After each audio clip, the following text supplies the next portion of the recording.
Trump's second term as president has been defined by a sweeping campaign targeting academic institutions, particularly elite and liberal universities. His administration's key actions include cutting federal funding to universities as punishment for what the administration described as failures to address anti-Semitism or comply with federal directives. Targeting international students, like revoking Harvard's Student and Exchange Visitor Program certification, and demanding detailed records on foreign students and faculty. Eliminating diversity, equity, and inclusion programs. Investigating and restructuring universities, as well as demanding audits of academic centers, particularly those focused on the Middle East, among other actions. We'll be discussing the ongoing crackdown on academic institutions with our guest, Dr. Jenifer Skolti-عويس, the director of Title IX Office and a professor at the Lebanese American University, where she leads efforts to eliminate discrimination and promote equality on campus. Welcome, Dr. Jenifer. Thank you very much. To begin with, how do you evaluate the Trump administration's decision to prevent Harvard from admitting international students, and what do you think is the real motive behind this decision? I think it's really alarming, but you have to also be honest and say that it's the most recent alarming thing that the Trump administration has done. It seems to really have been targeting Harvard, but also a number of other Ivy League, the most prestigious universities in the U.S. historically, to really try to cut back at free areas of discourse, liberal thought. They use the excuse that it is anti-Semitic activity that the universities aren't adequately addressing. But if you look at it, while anti-Semitic acts have definitely gone up, they've increased on college campuses, in society in general, the universities perhaps are the ones taking it most seriously and have done a number of things to penalize students, faculty, staff for engaging in anti-Semitism. So it's really disingenuous, I think, for the Trump administration to say, this is why we're going after you, Harvard. And then also the way that they do it is taking away, billions in research funds that have nothing to do with anti-Semitism or no anti-Semitism. Do you see this as a broader campaign targeting liberal universities, not only Harvard? And how are these policies connected to Trump's perception and positions on issues such as student protests, freedom, liberty, and the human rights? Well, I think that higher education in the United States is an incredibly strong sector. Internationally, it's a leader in research and development, in educating students to be certain. So it allows for a kind of an area that has the resources, has the knowledge how to do it, to fight back against Trump's many moves to really consolidate power in the executive branch in the U.S. Harvard sued Trump. What do you think the judiciary would like? What role are you expecting from the judiciary in the U.S.? I wish there were a lot more. We'd see a lot more pushback against Trump in many areas, but the one area that has been fairly consistent in fighting back against illegal executive orders and actions is the judiciary. Not the judiciary as a whole, but because it's a federal system, some federal district courts are more amenable to letting Trump the executive do what it wants to do, while others have been saying, listen, this is against stated policy, this is against, breaches the Constitution. And indeed, not to sound too extreme, but really right now, today, we're already in a constitutional crisis because the courts have said, for example, the most recent action of the Trump administration saying to Homeland and Security, that ministry should end Harvard's ability to enroll foreign students. Harvard immediately, within 24 hours, sued the federal government saying it would cause irreparable harm to Harvard. And the judges actually said, yes, it would. So you can't do this. There have been a number of other small steps, particularly regarding suits filed by universities that, have helped that. But there are also areas in discussion, like the Trump administration saying, habeas corpus, and I'll describe what that is in a minute. Habeas corpus is, it's kind of annoying, it's burdensome for us to deal with regarding non-Americans. habeas corpus is a key constitutional provision that means that the government cannot do anything to any one person, not citizen or uncitizen, without providing evidence on why they're acting to arrest that person. So for the Trump administration to say, well, habeas corpus, is burdensome for us, is really worrisome for all of us, whether you're a foreigner or not in the U.S. And what's his issue? What's the Trump administration's issue with the DEI programs, the diversity, equity, and inclusion? Because there's a crackdown on the DEI diversity, equity, and inclusion. The U.S. has a long and complicated history, obviously, with diversity, equity, and inclusion. It's an original sin of seeking to eradicate Native Americans, of preventing Black Americans from being full citizens. But maybe in the last 60 to 70 years, the U.S. has moved at all levels, or in all areas, the executive branch, the White House, legislatively, the courts, to try to make citizenship be equal for people. So DEIA, and A is accessibility for people, it really ties into that, to try to make it so that the citizenship rights that exist on paper in the Constitution can actually be made real. So Trump campaigned on dismantling those things, saying that it amounts to reverse racism against white people, but specifically against white men. And there was quite a bit of support for that among white Americans, who now only make about approximately half of the country, of the population. So we are kind of seeing two Americans, urban America, rural America, white America, the rest of America, and trying to dismantle DEI or DEIA is, I think, Trump saying to his supporters, listen, it's because of these foreign students that your kid isn't at Harvard. We'll get rid of those foreign students, and then your kid can be at Harvard. But then also at the very same time saying Harvard in and of itself is too elitist. Just this morning, or late last night, I guess, he said, I'm going to take $3 billion of federal funding that was supposed to go to Harvard, and I'm going to allocate it among trade schools.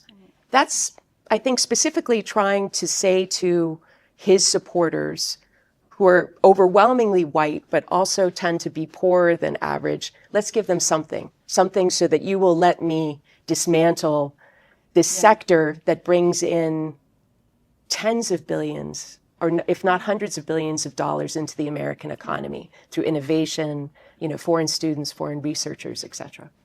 What's really alarming is, as you mentioned, he does have supporters, who are doing this. We've all been to American universities, and we've always known American universities to support liberal arts curriculum and so on. How does this affect the American universities that are abroad, outside the U.S.? And also, what's he has this strategy to gain this support. What does this say also about the supporters of the Trump administration? Wow. Maybe so. Two parts. Yeah. I think it's affected American-style institutions abroad. So LAU, where I work, where you graduated from, we're both an American institution, and we're also a Lebanese institution. But we follow a much more American curriculum, and that's been viewed as a strength, right? It's pulled people in to be able to discuss difficult, challenging issues and learn the skills to then go out and lead in their communities. We have had to adjust our language. So we are no longer talking about diversity, equity, and inclusion, despite the fact that we're located in Lebanon. So of course we have to talk about diversity. We have an incredibly diverse student body, staff and faculty. We want people to feel included, whether you're from a village in Akkar or you're, from Ras Beirut and you're the fourth generation LAU student. We want both students to feel included.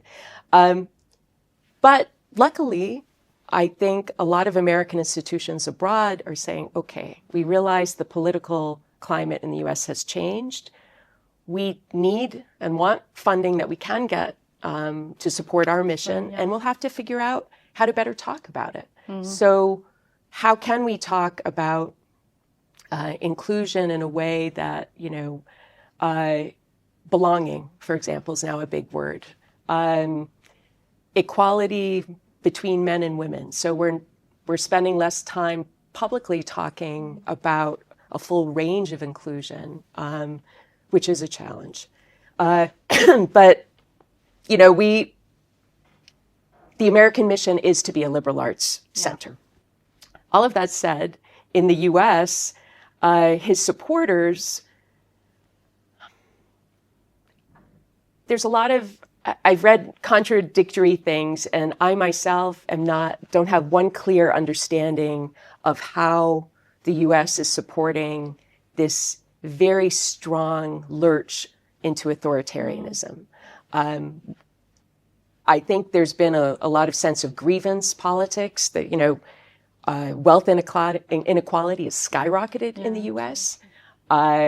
It's also been concentrated on the coasts and, these elites that are, whether it be Facebook, the tech bros, Elon Musk. And it's left a lot of Americans, including a lot of white Americans, kind of behind. Trump is very good at playing off all of those grievance policies and giving really a myth about we can be great again. Yeah. But the great again is this myth of somehow a 1950s life where America was white, America was Christian. It was very somehow simpler, and that's untrue. But I think a lot of people are grasping for what other future can we find? Yeah. Are there real concerns today that there will be a decline of the U.S. or the status of the U.S. as a destination for arts, for science, for academic institutions? How do you think this will evolve? I think already we're seeing institutions abroad, primarily in Europe, but also Canada, actually, and Australia, say to cutting-edge researchers, particularly in the quote-unquote hard sciences, but across the board saying, you can still do your research here and, live a nice life, et cetera. And so you see people shifting already. Yeah. For me, trained as a social scientist, I was most alarmed by hearing about 3 prominent Yale University faculty, 2 historians and 1 philosopher, who have moved to the University of Toronto. And they said, we're worried. We study fascism. We study authoritarianism, and everything that we're seeing is telling us that we're heading in that direction. 2 of those are Jewish, those scholars. So they're saying we're worried, I think in a personal sense, we're worried. Yeah. While Trump talks about fighting anti-Semitism, in many ways, he's really fostering anti-Semitism actively at home and allying himself with anti-Semitic regimes abroad. So it's a real... It's horrible. But they're also saying somebody needs to be talking about this. We need safety to do that. We're going to go to the University of Toronto and talk about it from there. And that's shocking to me. That type, I now expect it, but it's still shocking to me that American higher education, again, which even if you're purely just looking at it from a financial viewpoint, it brings in hundreds of billions of dollars to the economy. And so to cut that down, I think speaks to Trump's kind of larger goal of having the U.S. play a much smaller role on the international stage, which could be good, but it also is bad, both things, and enrich himself and his family at the expense of the larger society. As an American academic, do you really fear that there might be a crackdown on democracy in the upcoming 4 years? Do you really fear for the American democracy? Or do you think there are institutions in place and laws in place that can protect the American democracy? I do fear. In the U.S., there are a lot of elections. There are local elections, there are state elections, there are national elections. So elections are happening all the time. But critical ones, particularly if you're from the outside, happen every 4 years for the presidency, but then every 2 years for the lower house of Parliament, for Congress. And so that next election is coming up next year, so November 2026. All 432 seats will be up for re-election. And the Democrats, the opposing, the party not in power, is really hoping that they can gain the majority so they can act as a balance to the Trump White House and actually play the role that Congress is supposed to play, which right now the Republican-dominated Congress is not. But I have real concerns about the ability for free and fair elections to take place across the United States. And then even when they do, for the Trump administration in Washington to say, well, the state of Massachusetts is very liberal. We don't think that your elections took place. Yeah. We're going to put in X, Y, and Z. So the courts are tremendously important to try to keep democracy going, but so is really local. You're overwhelmed. If you look at Washington, you look at, 400 million Americans, it's a huge country. Trump is powerful. The presidency is always powerful. So to keep democracy, a lot of activities need to happen for local government, for state government, for mayors, for governors, all of those things. And we are seeing the governor of Illinois, the governor of Maine, the governor of Pennsylvania are pushing back to try to keep the rule of law, to keep processes going that reflect democratic will. Yeah, absolutely. If we're going back to the academic side, what do you think are the possible scenarios for the future? Will the the fight or the confrontation with the universities escalate? Do you think they're going to revoke their decisions? Are the universities trying to plan ahead for the upcoming 4 years with the Trump's crackdown on the liberal curriculum?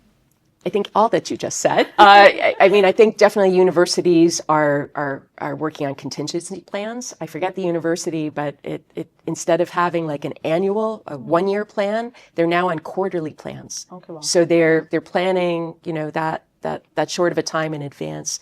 Universities, the public university system is strong in the U.S. The private university system is strong. They control a lot of money. These universities, they are job creators for the communities in which they're located. Funding from the federal government has shrunk very rapidly and without due process and planning. So Johns Hopkins University in Baltimore had to lay off over 2,000 people because of penalties that the federal government put on it regarding what it says are anti-Semitism and other things. So universities are already facing constrained budgets. They're planning for further constraints.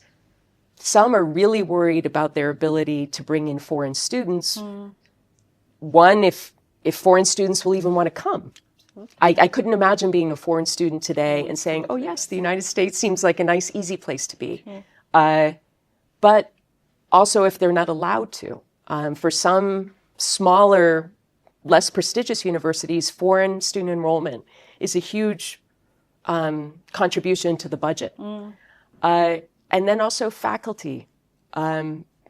Faculty will go where they have the money and the authority, right? The ability to control their research lives.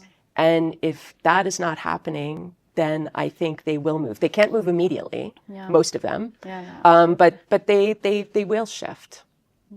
And how will the U.S. academic institutions without foreign students look like for you?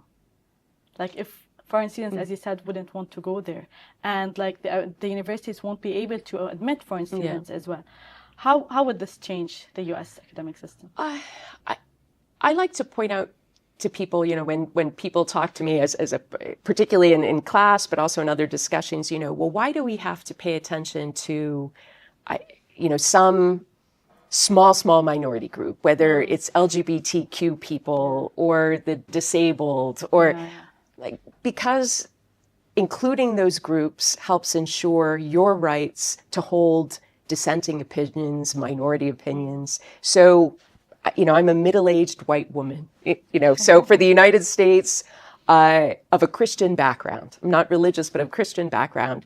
So supposedly I should be, fine with all of what Trump is doing, but I'm not. And so in speaking out about that, also since I'm part of this kind of majority that doesn't get as much hassle from the government, hopefully that then allows people who don't have the kind of positions of power that I do to speak out more. Because there's always, even if you have a tremendously homogenous group, you're going to have differences of opinion. And that's what universities want to, it's not just we need more Black students. Yeah. It's we want a diversity of the experiences and the knowledge that people bring to the campus. Absolutely.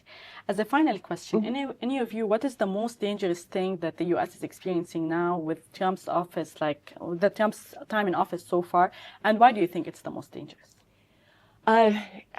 In part, the suspension of habeas corpus, I think that's a problem. You know, a real worry that the government will say that they are able to arrest anyone, foreigner or citizen, without due process, without telling them why they're arrested, and et cetera. But also, I think just people continuing to go forward while the Trump administration ignores court ruling after court ruling. I mean, there has to be greater pushback. The courts are going to have to figure out how can they put the appropriate penalties on the executive branch. Because right now, the executive branch is just seemingly ignoring the court decisions that they don't like. And I don't know where that leads us. It leads us to a constitutional crisis, but what does that even mean? You know, because things are still functioning in the U.S. Does that mean the currency devalues? I mean, we haven't talked about trade and all of the capricious decisions the Trump White House has been making there. But it's a very unsettled time. Definitely for higher education. But I think higher education is almost, as they say, like the proverbial canary in the coal mine, showing how the damage to that area presages the damage to a lot of other areas. Thank you so much for being with us today, Dr. Jenifer Skolti-عويس, Director of Title IX and the University Professor at the Lebanese American University. Thank you so much. Thank you so much.